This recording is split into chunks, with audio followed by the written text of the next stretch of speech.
Someone break Sokos camera, man. Get him out. Yeah. Violence. Bob, what's your thoughts on Speaker's Corner in general? My thoughts on Speaker's Corner in general are that Speaker's Corner has always been a remarkable place since it became what it is, and that it is something that is becoming increasingly precious within our society, the UK, as the liberal establishment continue to chip away at freedom of speech. The Speaker's Corner is governed by all the same laws, but it's just policed differently to give it the culture that it's got. And I think that Speaker's Corner, particularly because of all the cameras, gives Christians a fantastic opportunity to reach out to people right across the world. And I find it embarrassing that the church hasn't grasped that opportunity with both hands. So to just give you an example, SoCo Films has been going for a year. We've had nearly 4.5 million views, and at the last count, 13,000 of those views were inside Saudi Arabia, which means that I've spoken to more, potentially, I've spoken to more Arab Muslims inside Saudi Arabia than any other missionary inside the country has done. So it is a fantastic opportunity that we should defend fiercely, and we should expand the concept of freedom of speech from here to the rest of the country, rather than seeing this as some bubble of exoticness within British society. What do you think about the current state of Speaker's Corner?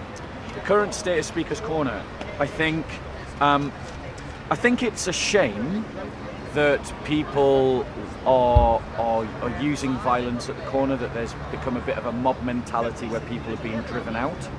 The whole point of Speaker's Corner is that people come here to speak and other people come here to listen. And in that process, you might get offended and hear something you do not like. And if you don't like it, the best way to do it is to either ridicule it, as Steve does, or to defeat it with a better idea. Not use a kind of mob mentality to drive people out. And I think that the police here are a bit of a quandary as to what to do. There shouldn't be a veto of the mob, but in recent weeks there has been, and that should be stopped. What do you think is the cause of the problems? The cause of the problems? Yeah. Poor policing. It's the fact that the police give in to the crowd, the mob, and that encourages a mob to form. If you let a mob win, then they think they can win again.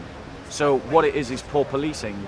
The police, once again, as always, in so many situations, including this one, looking for the path of least resistance to get their thing done, rather than doing their job well.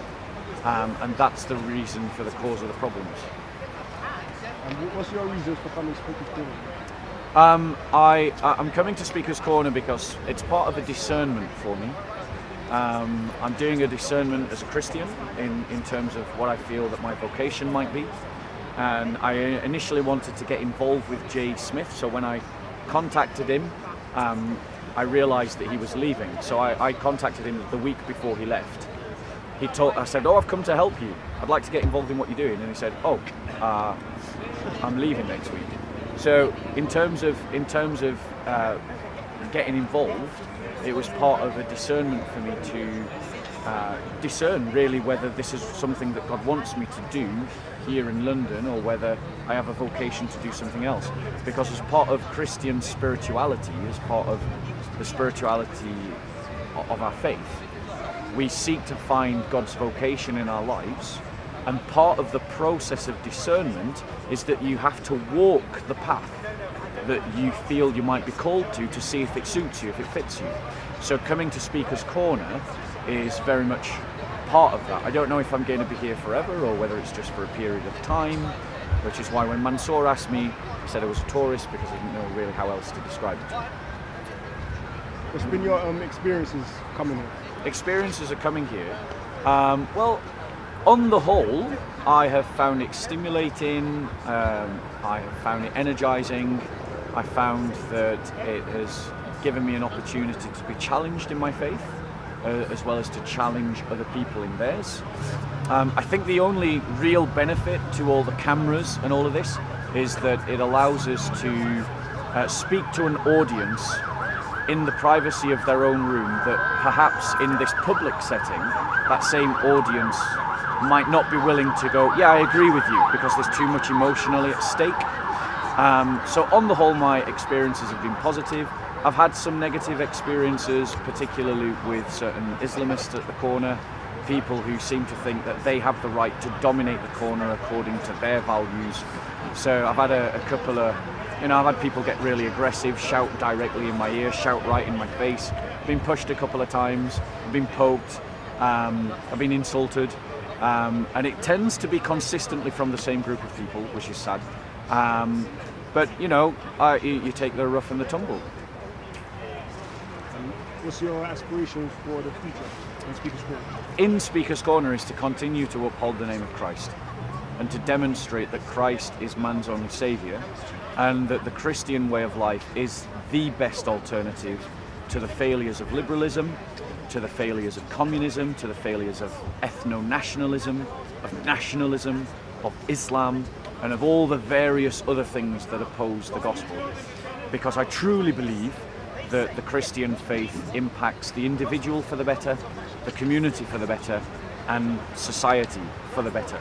And it is our only ark, Christ is our only ark, by which when we sit before the judgment seat of God, we can hope to possibly escape. So my aspirations is to continue to work with JC, to build SoCo Films as an alternative to all the Dawah channels that are pressing their own belief system as a Christian alternative to them. Anything else you want to say in relation to Speaker's Corner? Say again, sorry? Anything else you want to say in relation to Speaker's Corner? I would say this. I would say that Speaker's Corner is the free. I would say that free speech that is exemplified at Speaker's Corner shouldn't be treated as a novelty. It is something that we need across the UK, because right now Speaker's Corner is becoming a bubble of free speech in a world of curated speech, and that is not a healthy society. What we need in a liberal democracy, if it's to work by its own rubrics, is free speech for everyone. So in some ways, Speaker's Corner shouldn't become a tourist attraction, because you should be able to talk like this anywhere in the country.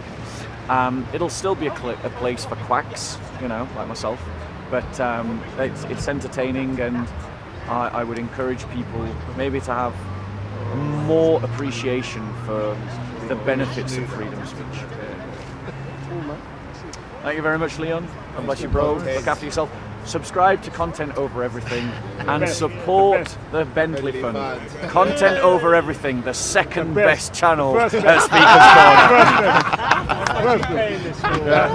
We got content. Is it the second? Can I ask you a question? Yeah, of course you can. You've described Saudi Arabia, have seen you. Can you also see the negative side of all the cameras that we now get at Speaker's Corner? Absolutely.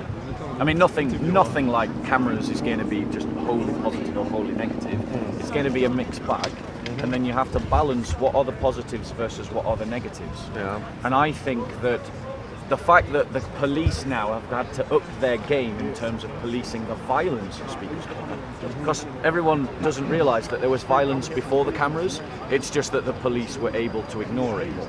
Whereas now, if it's caught on camera, there's pressure on the police to act, So I think there's positives for that. The negatives, of course, is that it allows people to have this fuel, this personal rivalries start to form. But those personal rivalries were there before the cameras, and taking them away will not take away the problem. It will just mean that the police get away with not policing. Don't think taking away cameras would reduce that problem. No, the problem would still be there. So the fact that it leads to them being whipped up during the week and throughout the week, you don't think that adds in any significant way No, it to does. the problem? It does, but the way to police society is not to give in to thuggish behaviour, but to oppose it. So if people can get whipped up as much as they want through the films. It's not a justification for coming back next week and acting like a dickhead. The reality is, if someone is coming and being violent at the corner or intimidating, the laws are sufficient. The police should police, not cower to them. If you start taking away cameras, then that means that the police won't have that pressure to act when it's caught on film, because there won't be the evidence. And the reality is that Jay Smith did Speaker's Corner for 20 odd years, and he was punched, spat upon, kicked and stabbed, all before there were cameras. Yes, he was stabbed, and all before there were cameras. Yeah. Now the reality is that the cameras create this frenzy, and that's a bad thing. But people should be self-controlled. You know, the Christian faith teaches self-control. Muslims claim that Islam teaches self-control. Not that we see much fruit of it here, but the fact of the matter is that if someone can't control themselves, that is when the police are supposed to step in and control the person. Not take away the cameras because suddenly they're feeling the pressure of, look at all these problems. I wonder whether they are going to take away the cameras. If they do that, I'm not sure how practically they will be able to do that, but if they do, will that stop people coming? No, we'll just get a good phone. Hidden cameras. Yeah, because they can't take away the cameras, really. And I think it's cowardice on part of the police that they are even contemplating that fact, because that is again shutting down a freedom of speech. It's freedom of expression, and they're rather than. But let's face it, they're not the first to do that. Look at YouTube, look at Twitter, absolutely. Look what they've been doing. No, absolutely. We've got this culture developing in our society where we are walking into other people taking away our free speech. If the police take away the cameras, what they're doing is they're taking away free expression. What they should be doing is policing people who can't control themselves. And the police taking away cameras is dealing with the cobwebs rather than the spider. Yeah? Good point. So my advice to the police is do your jobs. Like, if someone is being a dickhead, exclude them from the park. Don't take away the cameras just because it shows how much you're not policing. So what is your view on why do they not do that? Because I think that it is a case that the way that the police are trained is they are trained to keep the peace. That's their imperative. Mm-hmm. So they find the path of least resistance to keep the peace, which means that if a mob forms and wants to drive someone out of Speaker's Corner, it is easier for them to acquiesce to the demands of the mob than it is to defend free speech and take the mob on. And as you pointed out, where does that end up? Where does it ends end up with the mob ruling? Exactly. And the human rights law, that EU institution, says that there should be, in terms of the limit on freedom of speech, there should be no veto of the mob. So if the police police on the basis of the veto of the mob, they're not policing human rights law, because human rights law says there is no veto of the mob. So what should happen is an American-style situation where the police go, look, if you think this guy's a dickhead and he thinks you're a dickhead, scream at one another all you want. But if you get too aggressive, you stand on that side of the street and you stand on that side of the street and just shout at one another. And that's how they should police it. Just, that's how it should be treated. If you don't like what you're hearing and you can't control yourself, walk away, stand somewhere else, speak against them. But what they're doing at the moment is taking people out of the park, and it sounds like contemplating the removal of cameras. And all that will do is mean that the police get off the hook. That's what will happen. And would you agree with me that there are a lot of people putting forward a narrative that it's the right that have caused the violence and the problems here, and it's the likes of Tommy Robinson, it's the likes of people who come here and speak out against Islam that are causing the problem, whereas the reality of the chronology of the problems completely predates the likes of Tommy Robinson coming here for half an hour. Absolutely. Once. It completely predates that. Sarah got his Osman warning, 18 months before ago, 24 months ago, way before any one of the FLA, DFLA exactly, veterans. Exactly. All of these. Yet they're forgetting that reality. Because they're selectively forgetting that reality. I mean, we have a news article that's appeared in a magazine that So-Called Films gets cited in which it describes Speaker's Corner as being taken over by the extreme right. And we're going to do a response to that because it's a complete assassination. Not of So-Called Films, incidentally, but of the real situation. Is that the Mel? What the website is. That one. But the point is, Christopher, the Kurdish convert from Islam to Christianity, was attacked before Tommy Robinson. Again, punched off his ladder. Punched off his ladder. Jay Smith was attacked before Tommy Robinson. Sarah Garvey was attacked before Tommy Robinson. There are, by the Muslims. There are plenty of examples of people. There are plenty of examples of people being attacked before Tommy Robinson. That is where the aggression has come from. And to blame that on the far right is to simply ignore all the history of what has happened in the last few years here before Tommy Robinson ever came to this place.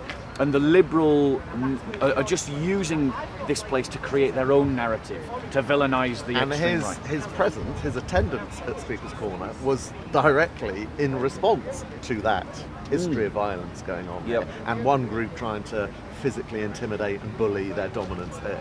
Absolutely, and whilst we're speaking about that, like Tommy Robinson coming here has every right to come here, you know, but I will call out the fact that his supporters, not necessarily Tommy Robinson, but his supporters, I saw them myself. Some. I think you probably should be saying. Yeah, you're right. My apologies. Let me correct. Let me correct. I'm the kingpin. No, you're quite right. You're quite right. You're quite right to correct me. Some of his supporters, I saw them myself, pulled someone off a ladder. And that is not the spirit. If you came here to defend free speech, that means you're here to defend speech that you don't like as well. Which means if someone wants to get up on a ladder and criticise you and criticise Tommy Robinson, you should let him. You can boo him, you can heckle him, but don't pull him off a ladder. And you're completely right, and that violence should not have happened. But I will point out that if someone got up in that individual's meeting and put the ladder in close proximity, he would not have been very happy with that situation. It doesn't excuse or make it right, but he was being directly provocative by trying to get up on a ladder within someone else's large meeting. And we know from experience he gets very irate if someone does that to him, or if someone's just shouting on the ground. I mean, he can get as irate as he wants. No one should have put a hand on him. No, they should have booed him, they should have heckled him, they should have ignored him, they should have laughed at him.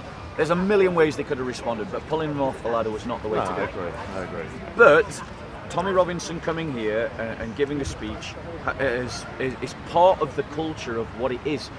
Karl Marx gave speeches at Speaker's Corner. Lots of controversial figures have given speeches at Speaker's Corner. So that it's part of the culture, and the fact that, you know, there was even the thought that Muslims could stop Tommy Robinson coming here. You know, well, they literally and physically formed a battle line. I mean, it was self-evident. They called themselves into a militaristic line, and some of them have subsequently been excluded for their behaviour on that day. I think. Can I just say? I think that what needs to happen, if the police really want to stop things getting worse in Speaker's Corner, they need to ramp up the exclusion orders for people that have a history of being a nuisance, being aggressive. Anyone who uses aggression, like physical aggression, because obviously, you know, I shout a lot, you know, and that. Well, can I give you an example? Need to be excluded. Today, a well-known Muslim, Modine, physically threw a drink of lemonade or something in someone else's face. Yeah. That was immediately reported to the police. And you know what the police's response was? Not interested. If he does it again, we'll give him a warning, or we'll give him an exclusion And that's order. the kind of. So even throwing your drink in a female's face was not felt sufficient for the police to deal with that individual there. But do you agree with me, Steve, that the danger is if people start to feel threatened and they can't see appropriate defence coming from the police, they will start to organise themselves to fill the vacuum. Absolutely. And that is the danger of what is happening with this soft kind of policing of aggression, is that ultimately if you look to the police and the police go, well, you know, I don't want to get involved in that, then because it's not free expression to chuck your drink, that's assault. It should have been treated as assault. I was saying earlier is that today, you know, you were saying that you were complaining that in your experience of Speaker's Corner that people have shouted in your face, said abusive words, and possibly pushed or assaulted you in some minor way, or maybe major way. To be honest, Bob, I've seen you do that today. Right, but what you didn't hear... I saw. Yeah, what you didn't hear in that little synopsis you just gave is I said to Leon, you take the rough with the tumble. Because I don't mind people heckling me. I don't mind people insulting me. And I've said this publicly, it'll be coming out through Soko Films. I don't mind people heckling me. Yeah. Steve, God bless him, when I first came, this guy used to heckle me. But I'm not talking about heckling. There was a guy who wanted to put his bag in front of Mr. Soko Films' camera, and you moved his arm away. Because, well, I mean, I did that instinctively. No, I have to apologise to that guy. So that's assault, right? And it's also he. Although Mr. JC has a right to film, I also have a right to do that. And we come change that. No, I'm not going to repeat a mistake. I'm not going to repeat. I owe the guy an apology. Yeah. To be fair, what I'm saying is that we're all hypocrites. Right, but hold on one second. Hold on one second. You cannot compare the level of violence and intimidation and thuggery between. There is a stark difference between me chucking my drink in your face and someone putting his hand in front of someone else's camera and then someone moving the hand down. Technically, legally, they both count as assault. Hold on one second. Here's the other difference. Is now you've pointed out, because I really did that and genuinely did not clock it myself that I'd done that. But now you've pointed it out to me. If I meet that other guy, I will apologise to him.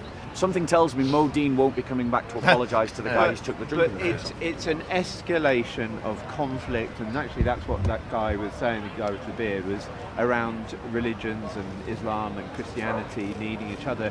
There's a reciprocal kind of relationships that happen both between ourselves and other people and within our minds that is around conflict.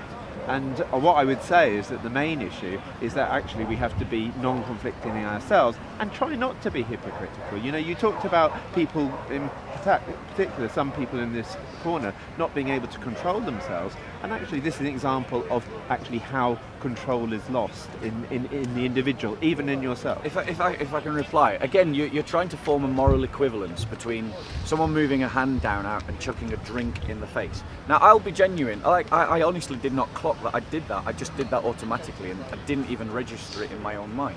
And I'm quite happy to apologise. Did, like throwing a drink in their face as an emotional reaction. But hold on. This is the danger of the kind of liberal soppiness culture that we've got in this country. Is they try to create moral equivalents where moral equivalents don't exist, right? Technically, under the law, they're both assault. But clearly, to any common sense man, there's a difference between those two events. And I'm willing to apologise. Modine will not be apologising.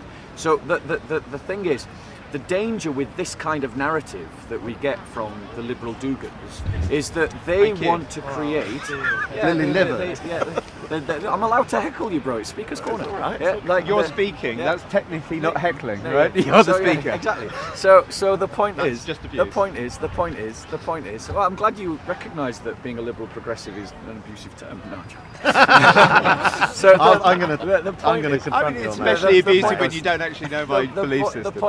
The point is, this kind of liberal do-gooder narrative is dangerous, because what it essentially says is don't stand up for yourself.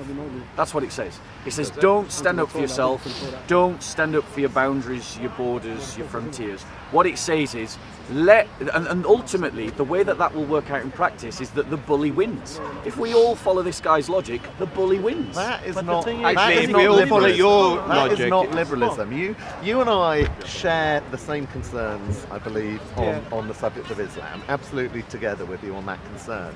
You continually blame it on the liberalism of our society, etc., etc. I wholly disagree with that. I view myself as a left of centre liberal, and it's because of that I stand against Islam, or certainly many interpretations of Islam, which I view as far-right, fascistic, intolerant.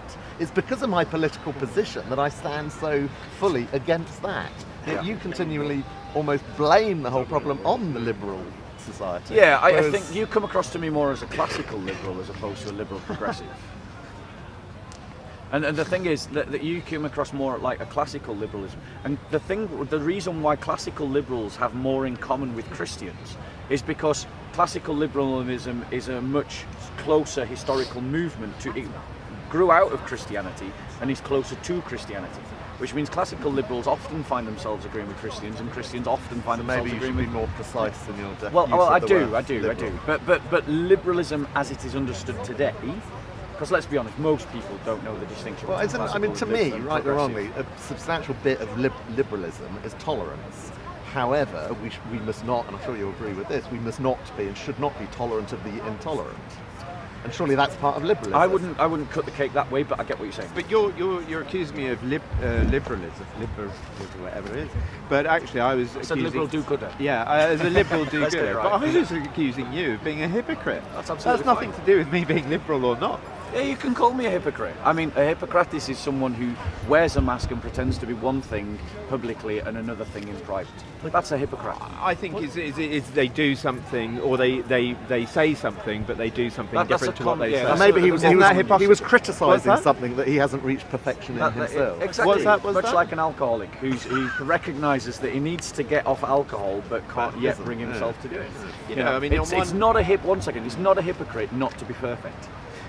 Even if you're striving to perfection, and Christianity is a religion in which we have this perfect ideal: be perfect as your Father in heaven is perfect.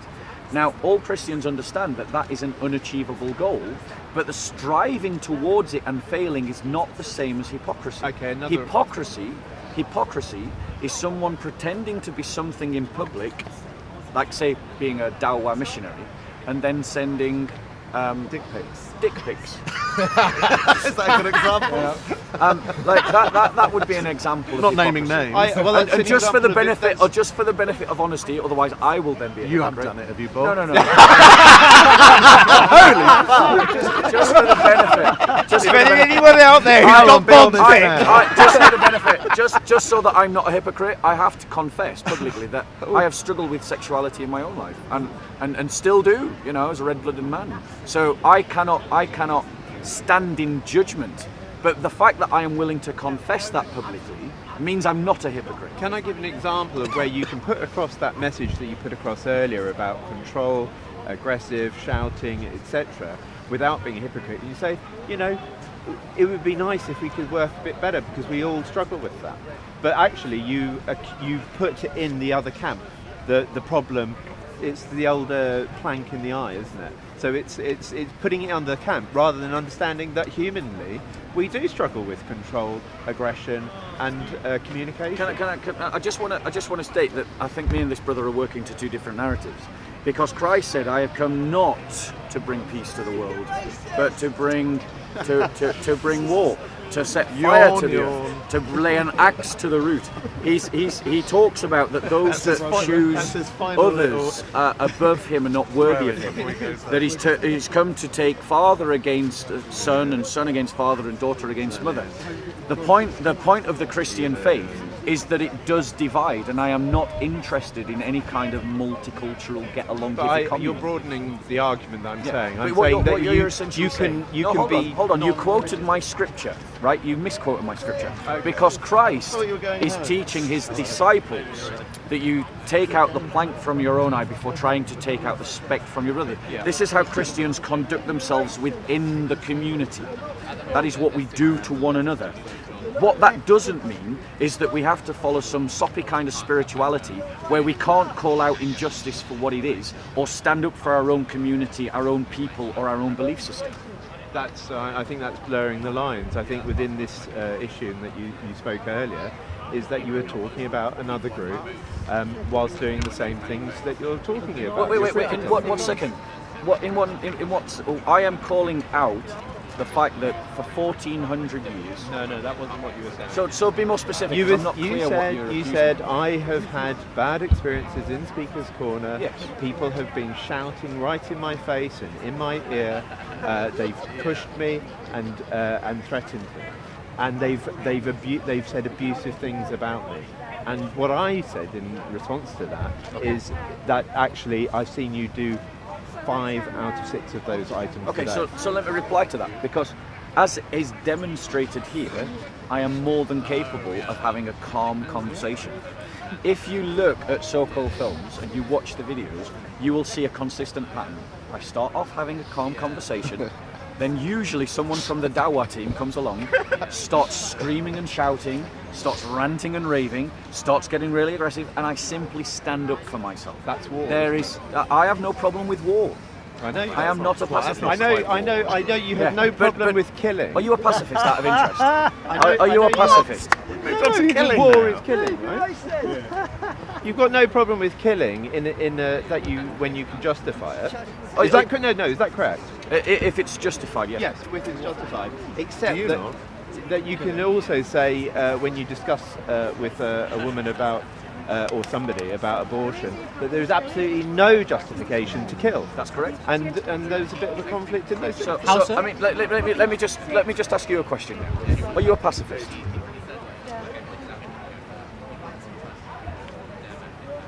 I don't think that I could be fully defined as a pacifist. So to call me out for not doesn't being, mean I justify war. So for if you are not a pacifist, if you are not a pacifist, there's a continuum. If you are not a pacifist, far up the one end from the sounds of it. Like I mean, it strikes me the I'm not basically. I'm just not interested in your get along hippie commune narrative. Like I don't care. I do not care if the Christian faith offends you or being a disciple of Christ offends you. If following Christ means that we all get along, brilliant. I'm all for that. Blessed are the peacemakers. And the cheesemakers. No, the peacemakers. but if being a disciple of Christ means conflict, then fine. I'm good for that too. Like I just want to follow Christ, and I hope that it means peace, and I would work for peace. But I'm not frightened if it doesn't. What I am frightened of is that on Judgment Day I will come before my Lord, and my Lord will say to me, "You unfaithful servant." That is what I'm afraid of. I want to be able to stand before my Lord, and my Lord say to me, "You good and faithful servant." And the faith is to love God and to love your neighbour as you do yourself. Are you a Christian? That's the faith. Right, because you speak with these. You keep trying to characterise my Christian faith as if it should fit into your kind of political narrative. Not really. I'm utilising common Christian Exactly, saying. and that's the problem with common, mate, is it's all too common. You know? Common is like... It's also a quote from the Bible. Yeah, opinions are like belly buttons. Everyone's got one, but they don't hold much Your water. synthesis of it is going to be different from the next person. No, well, actually no, because there is a historical way that the Christian faith has understood itself. And if you're as rooted and approximating yourself as close to that historical faith as possible, then it is not about your personal opinion. I hope in my whole life that I express nothing new in terms of Christian doctrine. I only want to re-express all that is Christian doctrine. I hope that in all my Christian life I never express a new morality, that I only re-express the old Christian morality. The problem with the kind of narrative that you seem to be following is you want Christianity to fit in your box to work for your political agenda. And I do not care about your political agenda. I want to destroy your political agenda. Because I want my faith. But you're saying that I'm putting words in your mouth. I now have a political agenda. Because you're trying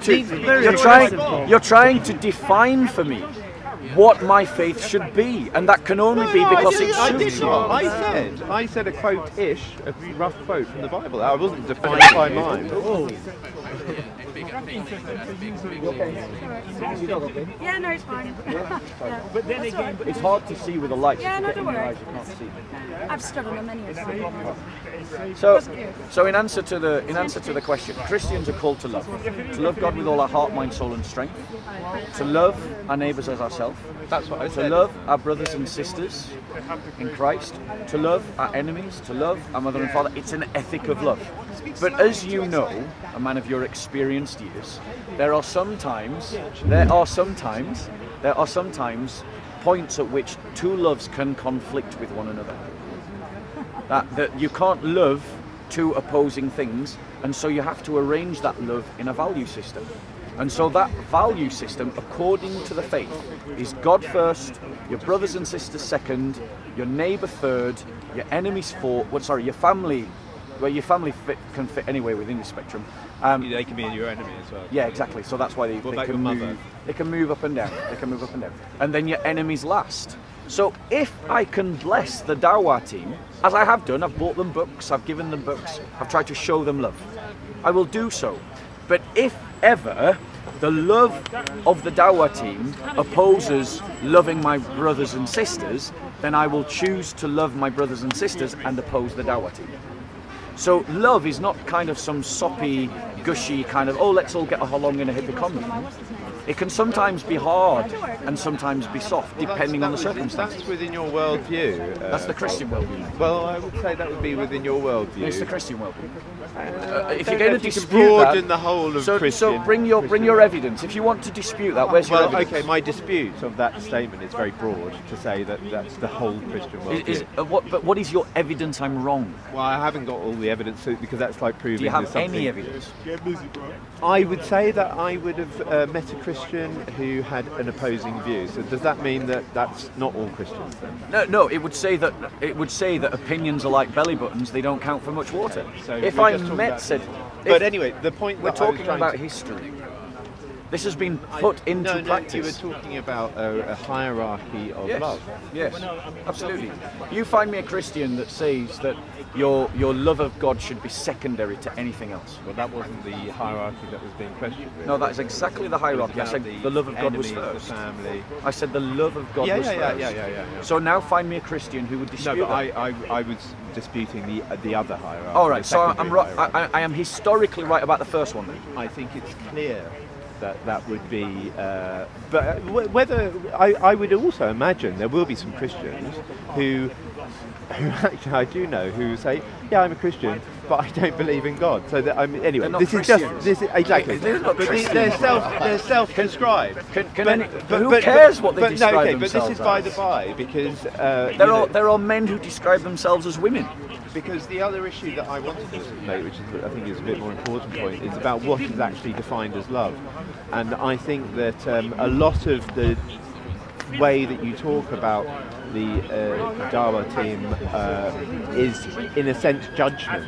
And I think that actually when we understand our judgment, that is when we actually understand compassion and love. So let's just deal with that, because there is again this kind of soppy do-gooder attitude that says, oh no. I wonder if there's a way that you could describe it without that first bit that you start, the soppy do-gooder. Okay, the do-gooder. There is a do-gooder attitude. Does that meet your criterion? So there is a do-gooder. Actually, no. I mean, Steve laughed. That's great. Oh, you often make me laugh. That's great. I'm sure I do. So my point to you is, right, the problem with that. I don't mind if you call me soppy. Sorry, that's so good. So the soppy do-gooder. The problem with the soppy do-gooder attitude is that it doesn't understand the difference between judgment and discernment. Okay. So in the Christian faith there is a difference. We are called not to judge because it is not our responsibility to judge. God will be your judge, God will be Steve's judge, God will be my judge. Okay? But I can still discern. If you are an asshole, I can discern that. Yeah? And there is nothing wrong with identifying an asshole for what he is. So if a thug is coming here behaving like a thug, I can call them a thug. And I can discern that they are a thug by them being a thug. And there is no judgment in me discerning that. I think there is. Or calling it out. So what you're trying to say is we can never make. Are you saying that we can't make any moral judgments? I think I'm saying play the ball, not the man. Are you saying that we can't make moral judgments? Play the ball, not the man. Yeah. So you're saying that I call them out for being a thug. Yeah. Actually, they're a human being with some thuggish behaviour. So are you saying that we shouldn't oppose the thuggish behaviour? I'm saying that we shouldn't label people in broad universal terms. Did you not That at the is a big one? definite soppy Yeah. position. Sorry. Let's be clear. At the beginning, did you not label me a hypocrite? I said that what you were saying was hypocritical. Ah, right. Okay. That's a cunning kind of I'm not get sure out. if you did. Cunning get Precisely out. like that. I mean, I honestly cannot remember whether he called me a hypocrite or just said I was No, being he called you a hypocritical. Did he? Did I, or did I Right. say isn't So- that? so- aren't you being? No, I think Well, you actually said the everyone words, can "You are a rewind the hypocrite." tape and find out for But themselves. I did But also my say point I is- did also say that I also am a hypocrite, as is everyone. Okay, so my point to you is that in terms of dealing with this kind of thuggish mentality, yeah, right? Your kind of soppy attitude will not solve anything. You will just be bullied, and by your position that you're taking up, you are going to drag everyone down with you. So because you want to be a wimp, and you want everyone else to be a wimp, you're saying that we all need to get bullied because you don't like the confrontation that comes about by standing up against the bully. No, actually, I would disagree with that, and I'd say it's not about standing up to things that are attacking you, but actually it's a kind of instigating a level of antipathy towards groups of people by giving broad terms to those people. So when you're here, it's the same as self-defense, isn't it? So if somebody's attacking you in legal terms, you can defend yourself against them. Do you agree but you can't go chasing them and then kind of hitting them afterwards. The people that you're talking about, they're not even here, so you're not defending yourself, you're not being pressed by them, you're just talking about them, you have a narrative about them. Except that they are also broadcasting a narrative about us. I know. And so in terms war, of, isn't it? That's in terms war. of, again, I have no problem with war. In terms of, But they're not here now. But they have a question about they're not here right now. But obviously, when Bob's speaking, they are around him and doing whatever they do. But they're not here right now to accost him or whatever. And my argument, which Bob finish disagrees, is that we're all doing the same sort of thing. Can I just finish my point? My point is that right now there will have been Dawa channels broadcasting a narrative about Christians and about the Christian faith. Okay? Now please know that I am at least more courteous to Muslims because I argue against the Dawa team. I make a distinction between Muslims as a whole and these Dawarists who are coming here and libeling Christians as confused about the Trinity and not knowing their faith, and I am more courteous than to them. They would say that you libel them. And I would also say that You're not addressing what I've said. I would also say that you accuse people of being in the Dawa team, whether you know them or not. Well, I would suggest that if I recognise a face as someone who comes a lot, then They're in that team. Yes. Yes, they broadcast themselves having meals together. We know they work together. We know they're teamed up in cameras.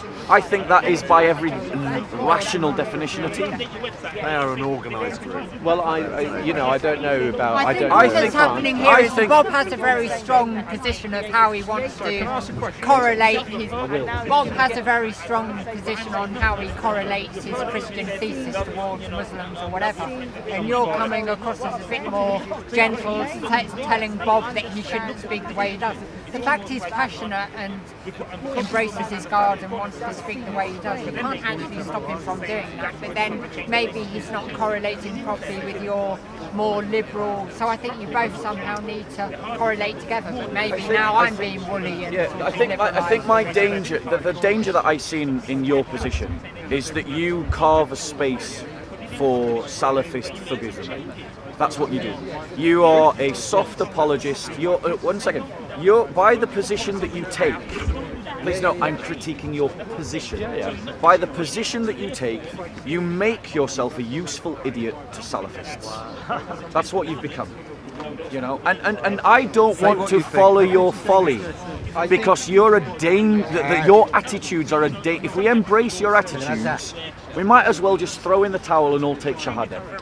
Well, I think we take your attitude. I think when you're in a kind of Christian versus Muslim theological war, then I can understand why you might think I'm letting the side down. Well, you're not on my side. I know, I'm not on your side, I'm not on either side. Only Christians are on my side. I know. And I am only on the side of the Christians. Yeah. So I'm not doing anything that kind of allows or but you do, because you want to... I would also say the same to But you want to propose a narrative that makes space for the Salafists. It's kind of a utopian vision of society. Oh, if we could only just get along. The reality of human sin is that your utopian vision is a daydream. And the quicker you let go of your daydream, the better. Well, I would disagree. I would say that there's no reality of sin. How would you summarise your position? I would say that actually, when we're in conflict in ourselves, and that's the conflict that we have to resolve first, before we start kind of trying to solve the world's problems? Well, I think if everyone waited to do that before they tackled the world's problems, nothing would get done. And I think that Because- if everyone was doing it, then there wouldn't be the world's problems. No, You have to because- wait a long time because nobody Yeah. can be perfect, No one can can they? be Nobody perfect. can be 100% The perfect very- in one themselves. second. So how are you going to wait to be absolutely 100% perfect in yourself Exactly. to then save everybody else? You know? Exactly. And I would No, say can that I- things can I- are Can 100% I just perfect. right? The reality is, as Christians, we do strive for perfection. Be perfect as your Father in heaven is perfect. But we also know as Christians that if you wait to be perfect, you will do nothing. So as Christians, we are called to work from where we are and to use our gifts and abilities for the advancement of the kingdom of God. Now, you have framed that consistently through our discussion with the language of war. All right? And I've just rolled with it. But let us be clear. You said I'm not against war, you said. Yeah, exactly. But you framed it as Islam v Christianity. You've used the term and war. I have consistently, because there are some times where I get ahead of myself and I speak wrongly. But if you look okay, you're figuring it out. of course I am. By Christ, not by you. But like in terms of in terms of what my whole experiment here is to Is this an experiment? it's a discernment is to critique the ideology, to make a distinction between Muslims as a general population, Islamists and Daoists. Yeah? But I am not embarrassed to call out Islamists for what they are, or Daoists for what they are, or liberals for what they are, because frankly, you know, if we were all like you, not only would, I mean, here you are tackling the world's problems, right? I mean, you're talking to me about my problem. Have you sorted all your problems out? I don't really have any problems. Wow. Wow, you're you a perfect? perfectionist. No. All right, hold on. Now, didn't your logic be sort yourself out before you sort out the problems of the world? So what are you doing here talking to me? Having fun. Having fun. Can I have a question? Yes. In a video, I think about 2 or 3 weeks ago, you said that Christians should take back Constantinople. Yes. Hey, leave Constantinople alone. Constantinople belongs to the Christians. Greeks. Are those Greeks? Are those Greeks Orthodox? Yeah. So are we talking about Christians? Yes. Right then. Okay. Okay, so I don't know where to go from here. Okay. Wait, what other cities do you want? Do you want like Damascus? Well, all of North Africa, the Middle East, Turkey, Greater Armenia. You know. Whoa, did you say Middle East? Yeah, most of the Middle East. Not all of it. Alright. So like, is it going to be no Muslims allowed, or just like, hey, Christians allowed to Dude, roll? we're talking fantasy here. This is not going to happen. Alright, yeah, it's just a little bit. It is just to point out the fact. The reason why I said that is to point out the fact that those were Christian lands taken by force. It's never going to happen. Yeah. I mean, I would love it to, if through a legal political system, you know, like Israel was established. You know, land was carved out of the Middle East and given to the Jewish people. If something could happen like that for the Christians in the Middle East, I'd be all in favour of it. And including, that's Greater Armenia. Remember, Muslims are occupying northern Cyprus right now. They're occupying southern Kosovo, southern Serbia right now. You know, Christians are being persecuted right now, and the liberal establishment doesn't want to do anything about it. You know, Hagia Sophia is a Christian church that is being desecrated right now. Yeah? And the world wants to pretend. And the church, because of our useless leaders, is silent about all of these things. And we're told that Aza Bibi would not be given asylum by the British government because they were worried about what would happen in Britain. That is if she exactly came here. what they've said. Now, what does that tell you about what the liberal establishment? They accuse whatever you people. want to call it, Yeah, that's that what they accuse people of Islamophobia. Is that not a form of Islamophobia? I am afraid of what? Violence towards one individual, riots on the street. What are their security concerns, and who are their security concerns about? You know. So, are we all done? You got anything more to say, do-gooder? No. You know, I can't help it. Yeah. Shoot Anyway, me. it's a pleasure Shoot speaking me. to you. You look after yourself. Take care, Godspeed. bud. Steve, as always, mate. See you on Thursday.